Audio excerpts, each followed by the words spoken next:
മലമുകളിൽ സ്വർണം തേടിയെത്തിയവരുടെ പിൻതലമുറക്കാരാണ് മുണ്ടക്കയിലും ചൂരൽമലയിലുമുള്ള മനുഷ്യർ. സ്വർണം തേടി ബ്രിട്ടീഷുകാരാണ് വെള്ളിമലയുടെ അടിവാരത്തേക്ക് ആദ്യമായി എത്തിയത്. ചാലിയാറിലേക്ക് ഒഴുകിയെത്തിയ സ്വർണ്ണമണൽ തരികൾ വെള്ളരിമലയിലും ചൂരൽമലയിലും ദേവാലയിലും തങ്കപ്പാറകളിൽ നിന്നുള്ളതാണെന്ന് അവർക്കറിയാമായിരുന്നു. മലയടിവാരത്ത് ഗുഹയുണ്ടാക്കി അവർ ഖനനം തുടങ്ങി. 1870കളിൽ ഈ പ്രദേശത്ത് മാത്രം 33 ഖനന കമ്പനികൾ ഉണ്ടായിരുന്നു. വൻതോതിൽ സ്വർണം കണ്ടെത്താനുള്ള ശ്രമം പാഴായതോടെ വെള്ളക്കാർ ഗുഹകൾ ഉപേക്ഷിച്ചു.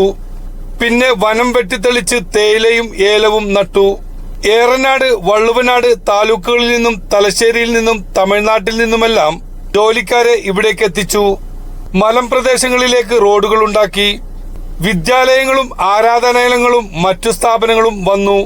1940, 60 കാലഘട്ടത്തിൽ മധ്യ തിരുവിതാംകൂറിൽ നിന്നും കുടിയേറ്റമുണ്ടാക്കി.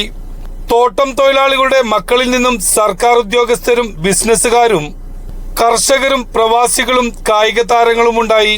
കുടുംബങ്ങൾ സാമ്പത്തികമായി മുന്നേറി. ടൂറിസം മേഖലയിലും വൻ കുതിച്ചുചാട്ടമുണ്ടായി.